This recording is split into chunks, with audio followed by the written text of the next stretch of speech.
தங்கள் ஐயா வணக்கம். ஒரு ஆணுக்கோ பெண்ணுக்கோ திருமண தடை நீங்கி நல்ல வரன் அமைய அரபி மாந்திரிகத்தில் ஏதேனும் திருமண தடைகளுக்கு வருவதற்கு காரணம் திருஷ்டி தோஷம், பொறாமை, செய்வனை, கர்மா விஷயங்கள், இந்த மாதிரி ஏதாவது விஷயங்கள் எல்லாம் இருந்தால் இந்த திருமண தடைகள் வந்துகிட்டே இருக்கும். அந்த பிரச்சனைகள் எல்லாம் செய்வனை, திருஷ்டி தோஷம், பொறாமை, இந்த பிரச்சனைகளெல்லாம் சரி பண்ணலாம்.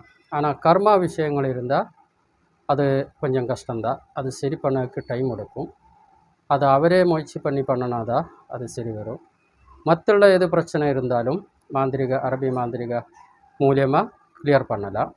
கிளியர் பண்ணனா நல்ல திருமணங்கள் எல்லாம் வர்றதுக்கு வாய்ப்புகள் நிறைய இருக்குது. வணக்கம் நண்பர்களே, நமது யூடியூப் சேனலை சப்ஸ்கிரைப் செய்யும் நண்பர்களுக்கு ஏதேனும் பிரச்சனை இருந்தால் தங்கள் ஐயா அவர்களின் வாட்ஸ்அப் நம்பருக்கு தெரிவித்தால் ஐயா அவர்கள் கணக்கு போட்டு ஆராய்ந்து பார்த்துவிட்டு இலவசமாக விளக்கம் அளிக்க உள்ளார். மக்கள் அனைவரும் கேட்டு பயன்பெறுமாறு கேட்டுக்கொள்கிறேன். உங்களிடமிருந்து விடைபெறுவது மெடிக்கல் சங்கர் சீர்காழி.